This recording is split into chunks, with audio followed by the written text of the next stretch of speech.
Speaking at the grandest party held each year for capitalism, the Davos summit, Labour's Shadow Chancellor John McDonnell warned the assembled bankers and asset managers that if they didn't change their ways, and fast, a political and social avalanche was coming. So is the whole market system now effectively bust, or is that just ridiculous hyperbole? I'm joined now by the leader of the Labour Party, Jeremy Corbyn. Welcome, Mr Corbyn. Good morning. Can I follow on from what was happening at Davos and ask whether you fundamentally agree with Oxfam that our capitalist system only benefits the people at the top? Well, the Oxfam report made it clear that 180 of the 200 global corporations partly cite themselves in tax havens, that the very richest people's wealth has grown by 700 billion in 1 year, whilst the majority of the rest of the world's population are either on stagnant wages or in many industrial countries and the very poorest countries in the world falling. So I think Oxfam have pointed out some very uncomfortable truths to a very self-satisfied elite in Davos, and John McDonnell was essentially conveying probably an uncomfortable message to them. Because the World Bank... That's why he went. The World Bank, for instance, says that 1-point-something billion people have been taken out of poverty, that by the definition of having less than $2 a day, by the capitalist system, by the market system. Well, 1.2 billion have been taken to a slightly higher level than they were before. Taken out of poverty is perhaps a little bit generous. Does that mean that the free market economy is working? No, it means that those people have been taken out of the worst poverty they could be in. The point that we make... The driver of that development, isn't it, the market economy? Well, the driver of that development is many things. It is a combination of trade, it's a combination of public investment in health and housing and education. The countries that had the fastest growing change in the wealth of its personal wealth of its individual people are those that invest in health, housing and education. But they include China, which was a socialist economy, brought in market reforms, and since then 800 million Chinese have been lifted out of poverty. I'm not sure what you define the Chinese economy as. It is very state-driven, it is very state-organised. Yes, there is a... No, you're going to give us a Chinese economy? No, I'm not going to give you the Chinese economy. No, absolutely not. But I'm just making the point that China has grown massively, its economic growth, since 1949, and then after the death of Mao and Great Leap Forward and so on. But it has taken a lot of people out of poverty. There are, however, in China, massive issues of environmental destruction and degradation, as well as a massive issue of human rights. Is there anything that capitalism gets right? Well, capitalism is a system that has evolved, it's a system that is there, it's a system that can, providing regulate and control... It's there, but has it got anything right? Has it got anything right? Well, it does invest mainly for its own benefit, but it does, of course, get challenged. Isn't that what social movements are about? Isn't that what trade unions are about? Isn't that what our democracy is about? As a good socialist, would you like effectively the capitalist and the free market system to disappear in this country after a few terms of a Labour government? Well, what we want to do as a Labour government is deal with the issues as of now, as a people. You asked David Livingstone about homelessness. Disgusting and disgraceful and wholly unnecessary. Glad you raised it, because I was going to ask you, what would you do about it in the short term? I mean, there's lots of house building and other kind of long-term projects which will get it down eventually. But right now, for those people who are homeless on the streets of Camden and elsewhere tonight, what would a Labour government do? Immediately purchase 8,000 properties across the country to give immediate housing to those people that are currently homeless, and at the same time require local authorities to build far more, because the problem is homeless people rough sleeping, beg in order to get money for a night shelter, stay in a night shelter or a short stay hostel. I spent Friday evening in a hostel. Can I finish? Friday evening in a hostel, by the way, discussing this issue. The problem then is move on accommodation, and the problem then is not having an address in order which you can claim benefits or get a job. Absolutely. We've got to, as a society, you say build more, but at the same time, all across London and many other parts of the UK, there are great big glossy glass towers being put up to sell flats to wealthy foreigners, and they're not selling. Those flats are empty at the moment. Would a Labour government perhaps put the empty flats, which are all around, and the homeless people together and oblige the people who own these flats they can't sell to let homeless people into them? We would give local authorities the power to take over deliberately kept vacant properties. When you have, in the middle of an area where there is a lot of housing stress, many people rough sleeping. You get some luxury, glossy, glistening block built, sold off plan to long-distant overseas investors. Who may never come at all. Who may buy and sell it before it's even built. Well, hang on. Let's look at social priorities here. Many people are homeless. Many people are living in overcrowded accommodation. Many middle-class families, children, cannot leave home because they cannot raise the deposit for a private rented flat, have no chance of buying and no chance of a council property. So there is a classic case of the market getting something completely wrong with ludicrous results. There's a massive case for what can a Labour government do about it? Intervention into the market in a number of ways. One, building council properties, lifetime tenancies at secure rent. Secondly, regulation of the private rented sector to give much longer tenancies and give that power to local authorities to do it appropriately to their own areas. And thirdly, some kind of government-backed mortgage scheme for help first-time buyers to buy something. My own constituency has gone, level of home ownership has gone down from probably 50 or 60% to less than 30% now. But no suggestion of actually obliging people who've built these towers to hand them over? Well, I've said earlier, we would give local authorities the power to take over deliberately kept empty properties, because there's something grossly insulting about the idea you'd build some luxury block. If we look at the pictures all around us here of London, deliberately keep it empty, knowing that with the property price inflation, the investor is going to make 10-12% a year. Maybe less these days. Well, but maybe yes, in the old days, maybe a bit less, but you know they're going to make a fair amount out of it. Surely we have to have a social objective and a social priority in our society. So you're not worried about talking about social priorities and government action? Once upon a time, if you joined the Labour Party, you got a nice little card, and it said that the secure for the workers by hand or by brain, the full fruits of their labour, da-dee-da-dee-da-dee. Public ownership of the means of production, distribution and exchange, the famous Clause 4, Part 4. Why don't you bring that back? Wouldn't that be a great thing for your supporters in the Labour Party to have it back? We've got a statement on the back of the card which is about common endeavour and is about social justice. Indeed it is, and indeed it was written during his time. I'll tell you what, we're putting forward, as we did in the election, as we continue to, a very clear set of policy proposals to the people of this country that under Labour we will deal with homelessness, we will deal with poverty by bringing in £10 an hour living wage, we will challenge the gig economy, we will challenge insecure work, and above all we will invest in a growing economy.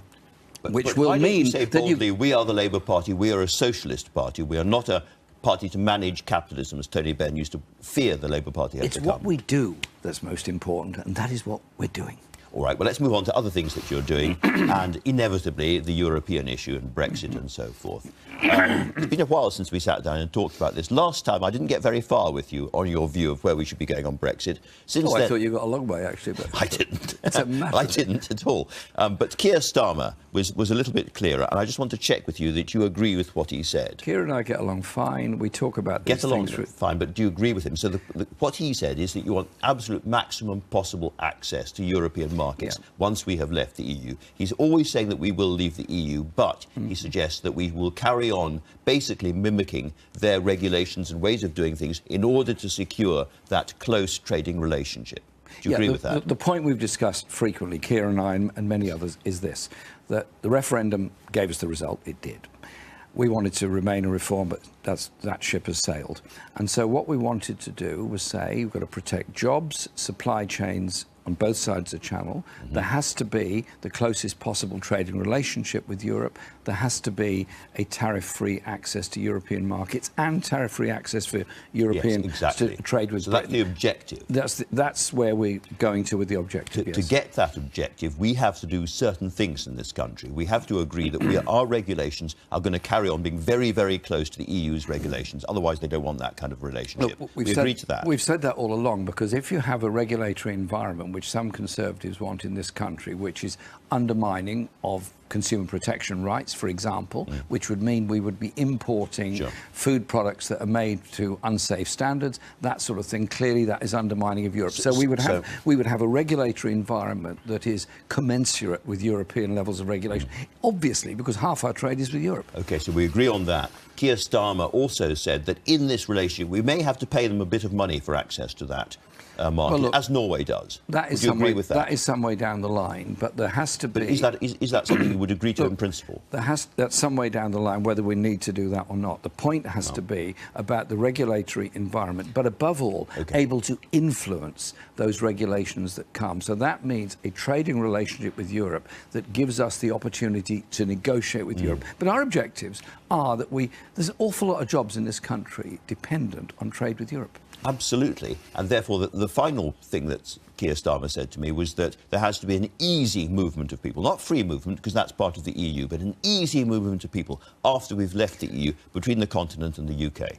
The problem with undermining of workers' rights and conditions has been a serious one. So what we're saying is there would be enforcement of the agency agenda that the EU has put forward and preventing whole-scale groups of workers brought in to undercut and undermine. There has to be a regulated working environment. If you get all of that... So that means people can... Look, we have a... Then you could have easy movement. Indeed. And we have a recruitment crisis in the NHS now, particularly of many nurses from Poland and other countries that have often traditionally come to work in this country. This is wonderful. We're making real progress. No, we're not making progress. We are making progress. You've agreed to easy movement. We might have to pay some money in, and we'll... The point I'm making is that you're beginning to look Norwegian. No, I love the Norwegians. It's wonderful. They gave me a Christmas present.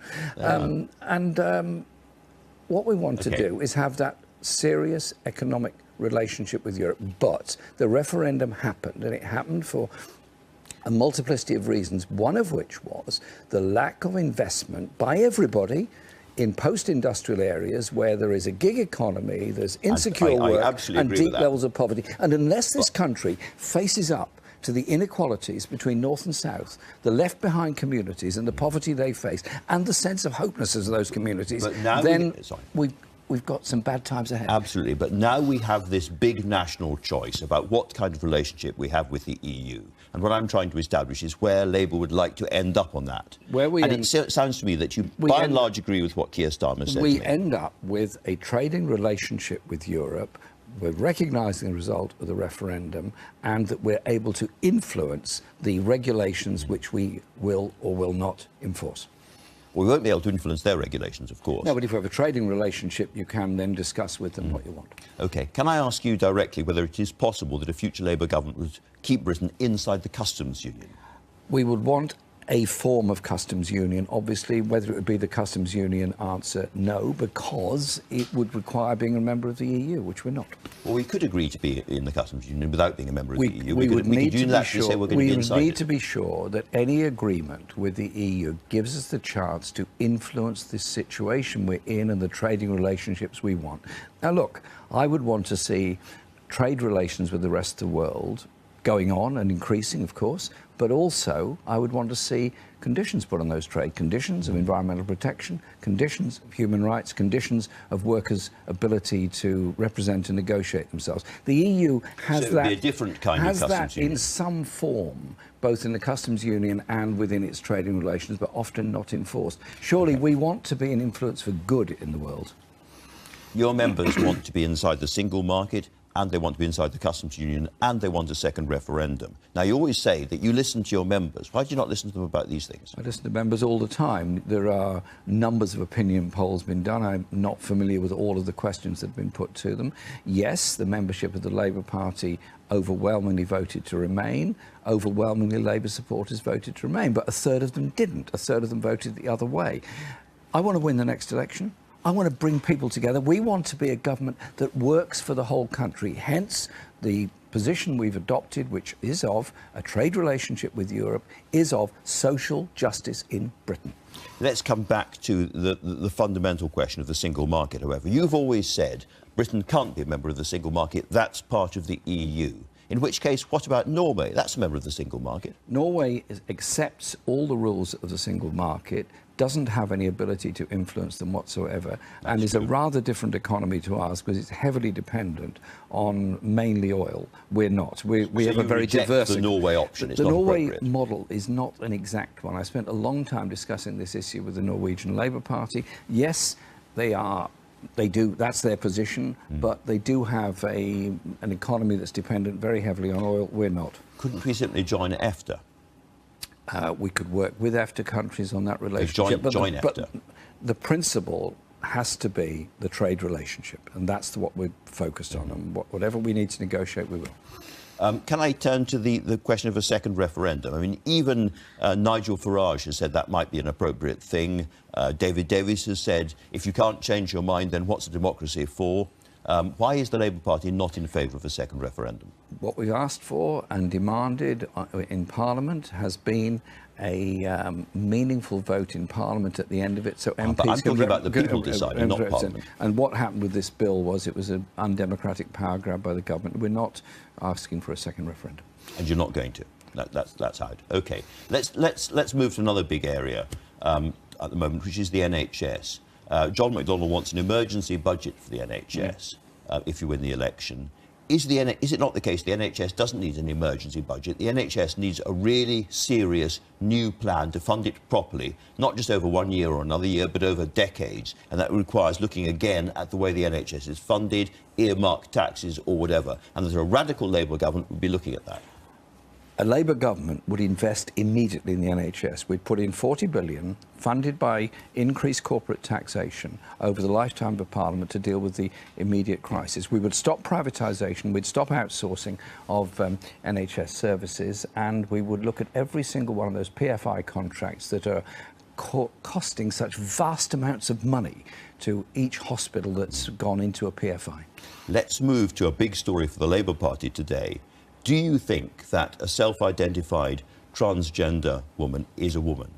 Yes. The position of the party is that where you have self-identified as a woman, then you're treated as a woman, yes. You are as a woman. So what is your message to all of... There's a lot of feminists, including old friends and comrades of yours like Linda Bellos, who are really worried that that very elaborate structure created by the Labour Party to ensure there are more women MPs and to push women further up through the Labour Party is being in some way compromised by this. I'm very happy to meet and talk with them, and we've said that at the National Executive a few days ago. But the point is that where there's self-identification, and as Isabel pointed out in your discussion at the start of the programme, these people have been through a big decision, a big process, a big trauma. Let's look at the human beings in front of us. So whatever concern feminists have about women-only spaces and women-only shortlists and so forth, that should be ignored now. No, not ignored. Let's talk to them about it and see if we can find some way forward. But if your mind is made up, it's hard to see how things can change. My mind is that I look at the person in front of me, I see that that's their identification, that should be respected. All right. Can I move on to what's going to happen inside the party then? Because there's a lot of people raising money, as you know. They've raised more than £20,000 to campaign on this issue. Is your message that they should stop raising that money? No, people are free to campaign within the party and publicly, of course they are, and raise these issues and have that discussion. We will have that discussion and have that debate. The whole point has to be about the identity and the rights of the individual. Right, we were talking about Linda Bellos a moment ago. She says, if Labour is foolish enough to allow trans women to be selected for all women shortlists, they will lose thousands of women members who will resign from the party. People who grew up with the privileges of being boys or men are not women. Well, I'd like to talk to Linda about this. It's a view that she has. Obviously, I respect a view that she has, but the position of the party is that self-identification is what it is. And that's that. OK, let me move on to a big foreign issue. You've been very reluctant to condemn the government of Iran. Can I read you what Amnesty International has said about Iran last year? I think that is, actually, if I may say so, you're spending too much time reading the Daily Mail. Do you know that? I promise I'm not. Okay, I was reading a poster about an event celebrating the Iranian Revolution at which you spoke. What? You spoke right. At a demonstration. You were on the poster. I was on a delegation to Iran in the company of a number of other MPs, including Jack Straw. I spent the whole of that time in that delegation discussing two things, the nuclear issue and human rights. I raised human rights at every conceivable opportunity during that. I think that Iran nuclear deal is good and welcome, but the issues of human rights abuse in Iran, of executions, of floggings, beheadings, torture, is totally wrong. And therefore, there has to be human rights demands made on the Iranian government, which I make. But you took money from Iran. You took money from for press TV events. very long time ago, I did some programs for, yes, I did some programs for Press TV. I ceased to do any programs when they treated the Green Movement the way that they did. And I also, at all of those occasions, made my voice very clear about human rights abuses, because I want to lead a government that puts human rights at the centre of its foreign policy, no matter how uncomfortable it is with any government around the world. And I've consistently raised those issues with every world leader I've met, including President Xi. You've been very outspoken about, for instance, abuses of human rights in Saudi Arabia. Yes. Will you be as outspoken about what's going on in Iran? I mean, I was just thinking of that. You remember the woman who took her hijab off and she was standing very bravely waving a hijab because she did not want to be told what to wear on the street, and she's now disappeared. Listen. So what's your message to the Iranians about that, or the Iranian government? I want you to be part of the international community. I want you to respect human rights. I want you to be part of and respect the Human Rights Council of the United Nations, and we as a Labour government will not walk away from the European Convention on Human Rights or the Human Rights Council. Human rights is something that was fought for by ordinary people, defended by very brave human rights defenders around the world. I'm totally committed. Human rights will be the core of our foreign policy. You thought at one point you were going to be Prime Minister by now. Will you be Prime Minister by this time next year? Well, we'll have to wait and see, won't we? But if it's an election, bring it on, we'll do it.